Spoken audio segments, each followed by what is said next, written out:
ब्रह्मज्ञान झाला असता त्याला कोणताही विधी राहत नाही. विधी उल्लंघन म्हणजे विधीच्या पलीकडे जातो. विधी म्हणजे काय का वकिलाला काय म्हणतात त्यांचं वकिलाला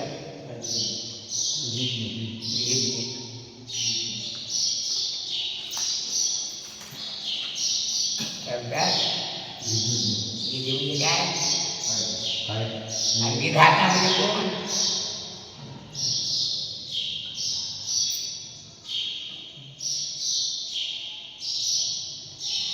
कोण निर्माण केलं त्याने विधी निर्माण केला तो विधाता. दाता म्हणजे धारण करणारा, येणारा, निर्माण करणारा. हरिभक्ताला हरिकृपा प्राप्त, गुरुभक्ताला गुरुकृपा प्राप्त. गुरुकृपेचं फळ काय आहे? ब्रह्मज्ञान. गुरुकृपेचे फळ हे ज्ञान. काय फळ आहे गुरुकृपेचं? ब्रह्म सर्वगत सदा समक देचे आणून आणि विषम ऐसे जाणते अतिदुर्गम देहाची भेटी झाली या भाग्य परमगा. म्हणजे ब्रह्मज्ञानाची प्राप्ती गुरुभक्तालाच होते, हरिभक्ताला नाही होत. हरिभक्त पर्यंत कीर्तन करून पैसे घेतात काही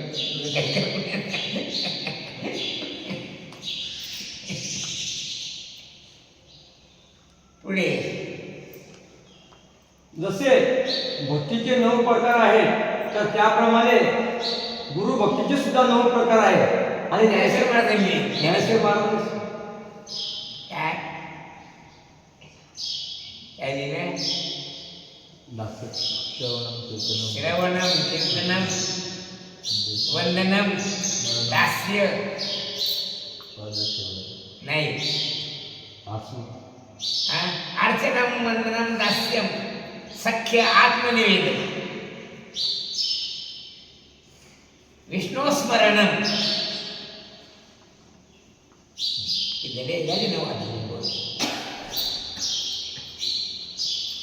मी श्रवण सुद्धा भक्ती एक आहे. ध्यान ठेवा. श्रवणम कीर्तनम कीर्तन सुद्धा काय भक्ती आहे. वंदनम नमस्कार करणे सुद्धा काय भक्ती आहे. असे किती प्रकार आहेत? 9 प्रकार. कीर्तन म्हणजे भक्तीसाठी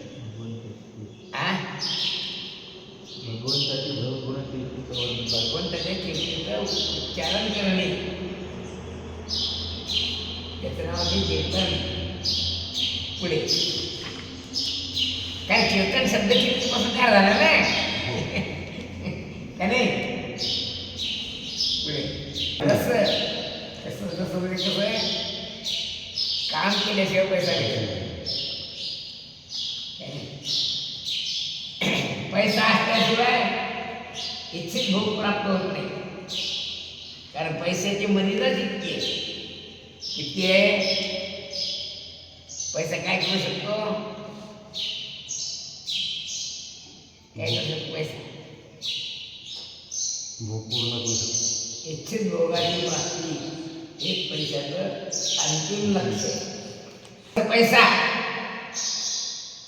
एवढा जीवाच्या ताडातोडीनं पैसा मिळवला तर पैसा कुठून जाऊ शकतो? इच्छित भोगाच्या प्राप्तीपर्यंत. त्याच्या पुढे पैशाला वाव काय? पैसा काही वैकुंठात जाऊ शकत नाही. तुकाराम महाराज बरोबर स्वर्गाला जाऊ शकत नाही काय नाही. म्हणून पैशापेक्षा श्रेष्ठ कोण आहे? ब्रह्मज्ञान. ब्रह्मज्ञान हरिभजन हे पैशापेक्षा श्रेष्ठ. सांगावं कोणाला? सगळे भोगाची इच्छुक आहे. त्याचा विधी म्हणजे कोणता आहे? साधी स्वेच्छाची विधी. स्वैर झाला समान दशा ये मोक्ष वृद्धी पैसो गावी. या अमृतानं होत नाही ज्ञानेश्वर महाराज काय म्हणता? त्याची इच्छा आहे करायची. कोणाचा? ब्रह्मज्ञानी. वेदाच्या मनाचं पक्क आहे की ब्रह्मज्ञानी पुरुष वेद विरुद्ध वागू शकत. म्हणून झाली झाली स्वेच्छाची विधी, स्वैर झाला समाज. काय त्याला स्वातंत्र्य देतात. स्वातंत्र्य देतात याचाच अर्थ आहे की ज्ञानी पुरुषाला विधी किंकरत्व नसते. म्हणजे वेद सुद्धा आपलं आधिपत्य काढून घेतो आणि तो जो करल ते मला प्रमाण आहे असं म्हणतो. याचा अर्थ त्याला पक्की खात्री आहे या ज्ञानी महात्मा चुकीच्या गोष्टी करू शकत. पुढे तो सदा सर्वकाळ समाधी अवस्थेने रममान असतो. कारण जया इंद्रिय ग्रामावर येणे की नाही, जो देवबुद्धीवर येतच नाही तर मग चुकीचे काम कसे करतो. कारण कोणता व्यवहार करण्याकरता पहिल्यानं देहाभिमान उत्पन्न व्हायला पाहिजे. एक कथा आहे सांगतात की विवेकानंद फार स्वरूपवान माणूस, त्याच्यासारखा स्वरूप सुंदर भारतात कोणता साधू होऊन गेला. एकदा परदेशात गेले म्हणतात आणि एका खिंड्याला तर आले, पण त्याच्याजवळ तसं का असावं. तो नेहमी असा पाहिला. एका बाईने पाहिलं. ती बाई त्याला विचारायला काहो म्हणे तुझ्या रूपाचं मला लय अभिमान आहे. ते म्हणे तसं नाही. कसं आहे आम्हाला आमचा देहाभिमान जागृत केल्याविना बोलता शिकते. काय म्हणतात देहाभिमान जागृत, कारण सर्व व्यवहाराचं मूळ माध्यम देहाभिमान हेच आहे. काय सर्व प्रकारच्या ज्या तो देह मानव असतील त्याच्यावर तो क्रिया करू शकतो. विवेकानंद नेहमी विधी अवस्थेत राहत होता. त्या देहाभिमान जागृत करण्यात तो असत पाहायचा. अभिमान जागृत झाला की मग पुढची काय ज्याला अभिमानात देहाभिमानी गणिते पत्नी प्रत्येकात्मनी यत्र यत्र मनोवृत्ती तत्र तत्र समाधय, अशा अवस्थेला तो पोचला असल्या कारणानं तो व्यवहार करूच शकत नाही. अर्थात विधीचं त्याला बंधनच नाही. बंधनाचं मुख्य मूळ एकच आहे, आशा किंवा वासना. बंधनाचं मूळ काय आहे? आशा किंवा हो. जोपर्यंत तुमच्या चित्ताला आशा आहे तोपर्यंत आमचं तुम्हाला बंधन आहे. का नाही? आशा ही परमं दुःखम नैराश्यम परमं सुखम. आशा, वासना, मनसा, कृष्णा या सगळ्या सख्या बहिणीच आहेत. काय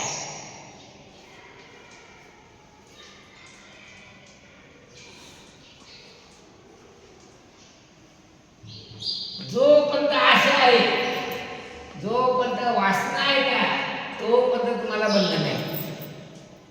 हा ब्रह्मज्ञानी पुरुष सर्व प्रकारच्या वासनेचा त्याग करून बाहेर येईल नसतो.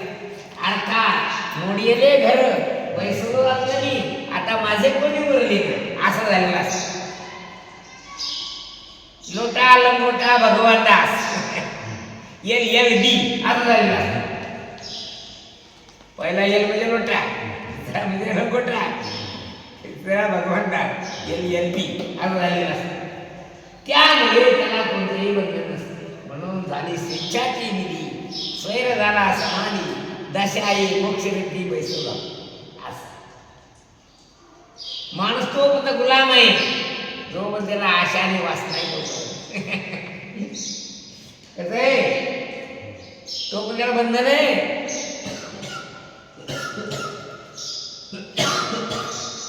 गजानन महाराजांनी झोपलंच नसलं नाही, कारण त्याला गरजच नाही. ज्याला गरज त्याला बंधन आहे. काय नाही काय मग धोत्र्याचं बंधन कोणाला आहे? धोत्र्याची भीत आहे.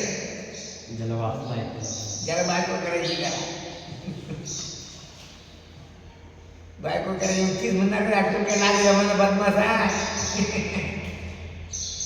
काय पपड्या हे कपडे म्हणा, चड्ड्या म्हणा, साबण म्हणा, पाणी म्हणा, हे सगळं जे वाढलं त्याच्यामुळं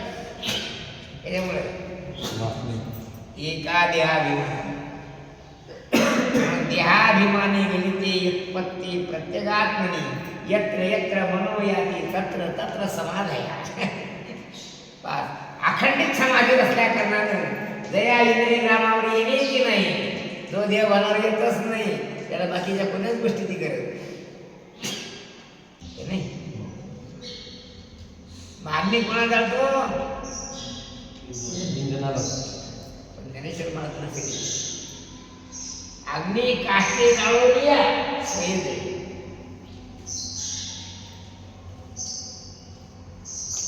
अर्थात अग्नीला जाळण्याकरता नाही इंधनाला जाळण्याकरता अग्नी लागतो, पण अग्नीला जाळण्याकरता दुसरा पोलीस लागतो स्वतंत्र स्वयं पुढे खैर चंदन बाबूळ इत्यादी प्रकार खैर चंदन काष्टे निवंजना तवची घातली. काय सांगता हे खैरातला पुढे हे येवलंच आहे, हे सागाच आहे, हे बाबळीच आहे. हा भेद कुठपर्यंत आहे? जो कोणता अग्नी त्याला खाऊन टाकत नाही तोपर्यंत. पुढे पुढे काय हे सगळे अग्नी सजत आहे. आता भेद राहिला नाही काय तू सांगतो ना. आता समजा आपला आश्रम आहे, हा गव्हाण्याचा आहे, हा अवकाळ्याचा आहे, हा रामेश्वर. हा भेद कुठपर्यंत आहे? कुठे भेद आहे? हा भेद कुठपर्यंत आहे?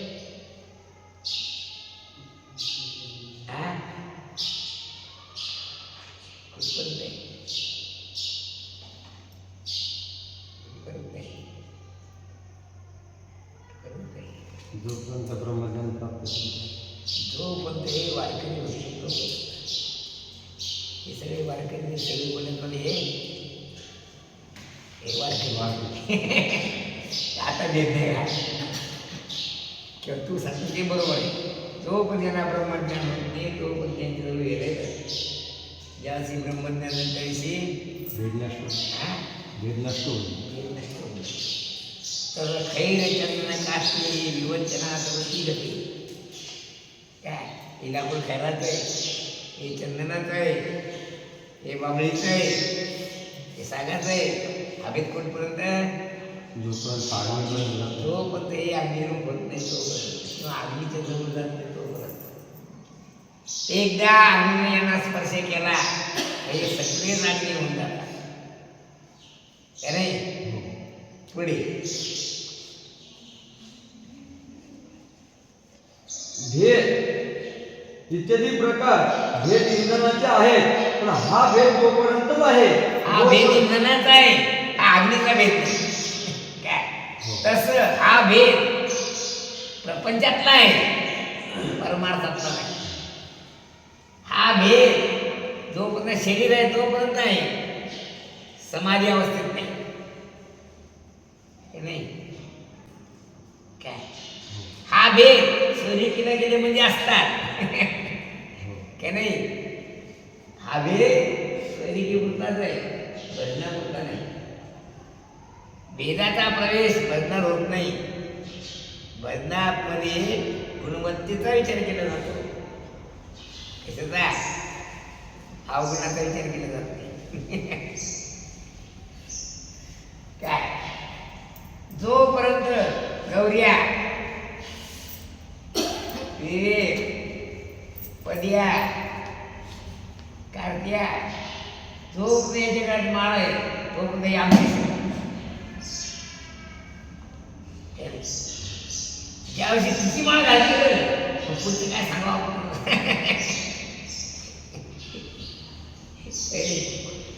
मग असं दिसते पहिल्यानं ते मग ती होणार आपल्याला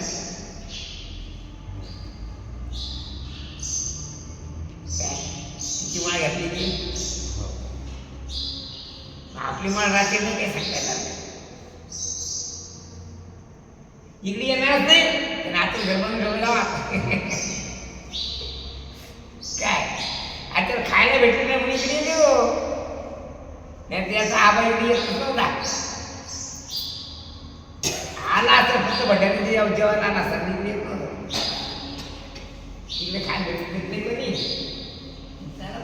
कशी काय राजी आपल्याला काही घेणं नाही राजीचं सगळं काम इकडे होता का ती शहीद का मग एकदा तिची माळ घातली की आपली माळ पण ठेवत इमानदार असलं तर ठेवत का नाही बरं तो काय म्हणाल आमच्या आबापासून चालत होतं या वडाच्या झाडाखाली असं करायचं तुम्हाला माहिती आहे काय आमच्या आबापासून चालत नाही आता संप्रदायाचा त्याग कसा काय करावा पुढे जोपर्यंत त्याचा अग्निसंबंध होत नाही ज्यावेळी अग्निसंबंध होतो की सर्व काष्टी अग्निरूप होतात जोपर्यंत अग्निसंबंध होत नाही तोपर्यंत हे सगळे आपापले जोपर्यंत हे गळ्यात माळा घालत नाही तोपर्यंत हे अलग अलग आहेत एक गळ्यात माळा घातली सगळे वाटली झाली काय जोपर्यंत यांच्या गळ्यातली माळ आमची तिची माळ घातली की हा काय सांगा पुढे का उत्सव राहिला नाही का तू जमलंच नाही ती म्हणे आता जाऊ नका ती म्हणे म्हणे आला काय पुढे त्यावेळी हा भेद नष्ट होऊन जातो पण खैर चंदन काष्टी हा भेद नष्ट होऊन जातो कधी ज्या ज्या क्षणात ते अनुभव होतात त्या क्षणात भेद नष्ट होतात पुढे त्याप्रमाणे तैसा देह केला ज्ञानाग्नी ज्ञानाग्नी सर्व कर्मानंद भस्मसात कृती त्याप्रमाणे वर्ण आश्रम जाती ब्रह्मज्ञान होत नाही तोपर्यंत राहतात आश्रम म्हणजे ब्रह्मचर्य आश्रम गृहस्थाश्रम शंकराचार्य सांगतात नवर्णाश्रमा चार धर्मा नमे धारणा ध्यान योगादयोगी अनात्माश्रयाहं सुषुप्ति प्रसिद्ध तदेको वसिष्ठ शिव केवलम वर्ण जाती आश्रम हे तोचपर्यंत की जोपर्यंत ब्रह्मज्ञान होत नाही एकदा ब्रह्मज्ञान झालं की सर्व नष्ट न मे मृत्युशंका न मे जातिभेद पिता नैव मे नैव माता पुढे गुरुकृपेने ब्रह्मज्ञानाचा उदय झाला म्हणजे इदम सर्व ब्रह्मैव असा इदम सर्व ब्रह्मैव हे दृश्यमान जेवढं दिसते सगळं ब्रह्मरूपच आहे असा बोध निर्माण झाला म्हणजे सगळ्या कटकटी नष्ट होतात पुढे जातीभेद व्यक्तिभेद आद्यस्थ पदार्थाची निवृत्ती व्हावी कसे जागीच मावळून जातात स्वप्न पदार्थ असे जागृत झाल्याबरोबर पुढे जातात त्या तसा टाकलेला तेव्हा टाकलेला आपण त्याचा थेंब पुढे जातो त्याप्रमाणे सगळी विवंचना ह्या सगळ्या गोष्टी तोपर्यंत येतात कोणत्या कुठपर्यंत जोपर्यंत लग्न करू का नको संन्यासी होऊ का ब्रह्मचारी राहू काही दिवस पूर्ण करू एकच कुठपर्यंत राहते जोपर्यंत ब्रह्मज्ञान होत नाही तोपर्यंत मग पुढे माता अमाता भवती पिता अपिता भवती वेदा अवेदा भवती न शास्ता न शास्त्रम न शिष्यो न शिक्षा न च त्वं न चाहं न वायं प्रपंचः असं होऊन जाते म्हणजे त्याची दृष्टी अशी पुढे होऊन जाते काय सगळं विश्व त्याला ब्रह्ममय दिसायला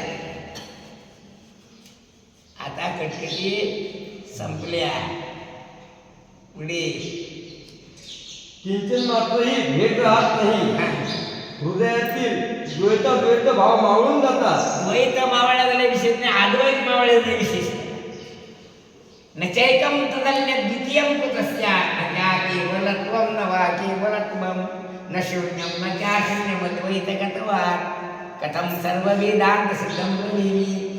कसं काय बोलणार, किं गृह्णामि किं त्यजामि आत्मनापुरितं विश्वं महाकल्पामुनाय. काय घेऊन काय टाकू असं काही शिल्लक राहत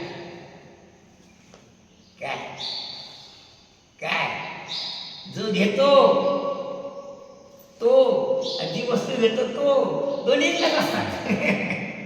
म्हणजे घेणारा आणि घेतल्या जाणारी वस्तू हे दोन्ही काय झाले एकच झाले. असं केव्हा होते ब्रह्मज्ञान झाला.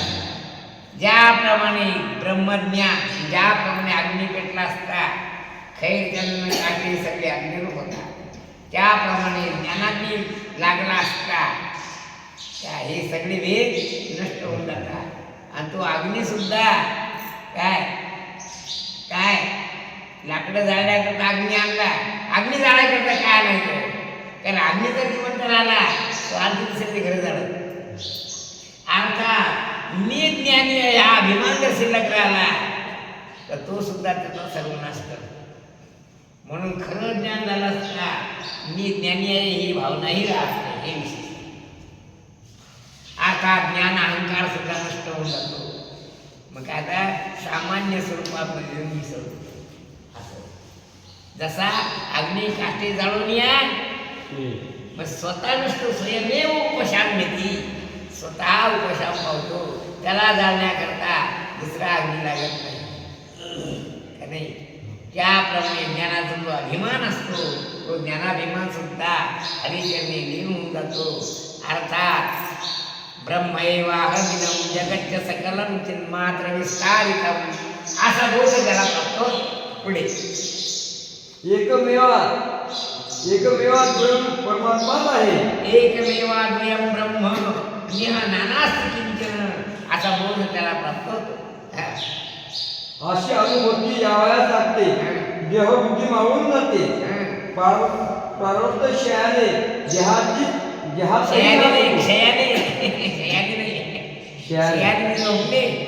क्षयाने नाश पावणे आता परत होतो. प्रारब्धाचा नाश झाला असता देहाचाही नाश होतो. बरोबर. आश्रयाच्या नाशाने आश्रिताचाही नाश होतो. हेच तर महत्वाचं. विषय कुठे बसला कुठे बसला अरे बसला कुठे हा काय फरशीवर. ती फरशी फुटली असता विषय फुटून जातो. आता आश्रयाच्या नाशाने आश्रिताचाही नाश होतो का नाही. ती फरशी खाली खाली गेली तर विषय खाली खाली झाली. पुढे अव्यक्त निराकार परमात्माच होऊन जातो. श्री भगवान महाराज म्हणतात हे सर्व ऐश्वर्य हरिपाठ झाला म्हणजे प्राप्त होते. तेव्हा हरिपाठ म्हणायचा असा सर्वपणे हे कधी म्हणत नाही तर आपण काय करावं. कुंडली